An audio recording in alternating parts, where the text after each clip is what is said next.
देव सनी की महिमा देखो, करते न्याय बराबर देखो, जीवन के दुख कष्ट दूर हो जाते उनकी शरण में जाकर देखो।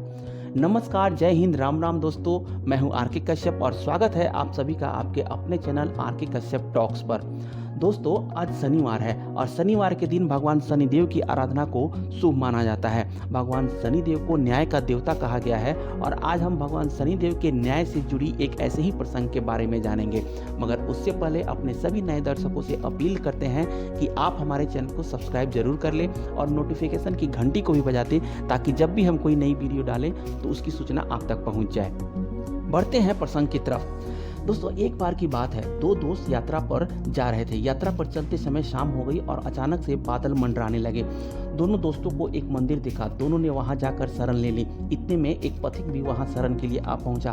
कुछ देर बाद पथिक ने बोला कि उसे भूख लग रही है। दोनों दोस्तों ने कहा कि हमारे पास रोटी है, बांट कर खा लेते हैं। पहले दोस्त के पास 3 और दूसरे दोस्त के पास 5 रोटी थी।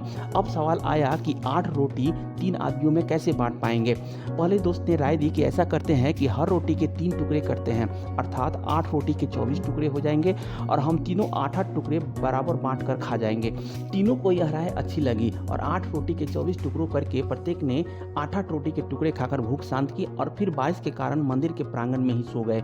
सुबह उठने पर पथिक ने उनके उपकार के लिए दोनों दोस्तों को धन्यवाद दिया और प्रेम से 8 रोटी के टुकड़ों के बदले दोनों को उपहार स्वरूप 8 सोने की गिन्नी देकर अपने घर की ओर चला गया।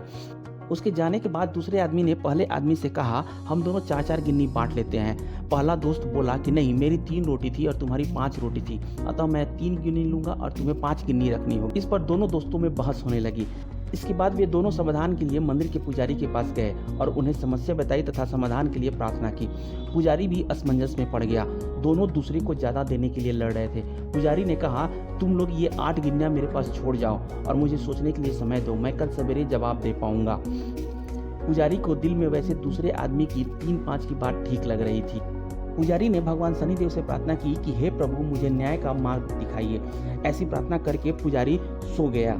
बाद भगवान शनिदेव पुजारी के सपने में प्रकट हुए तो पुजारी ने सारी बातें बताई और न्यायिक मार्गदर्शन के लिए प्रार्थना की और बताया कि मेरे ख्याल से 3-5 का बंटवारा ही उचित लग रहा है। भगवान शनिदेव मुस्कुराकर बोले, नहीं, पहले आदमी को 1 गिन्नी मिलनी चाहिए और दूसरे आदमी को 7 गिन्नी मिलनी चाहिए।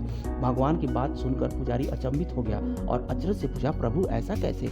भगवान फिर एक बार मुस्कुराए और बोले, इसमें कोई शंका नहीं कि पहले आदमी ने अपनी 3 रोटी के 9 टुकड़े किए, परंतु उन 9 में से उसने सिर्फ 1 बांटा और 8 टुकड़े वह स्वयं खा गया, अर्थात उसका त्याग सिर्फ 1 रोटी के टुकड़े का था, इसलिए वो सिर्फ 1 गिन्नी का ही हकदार है।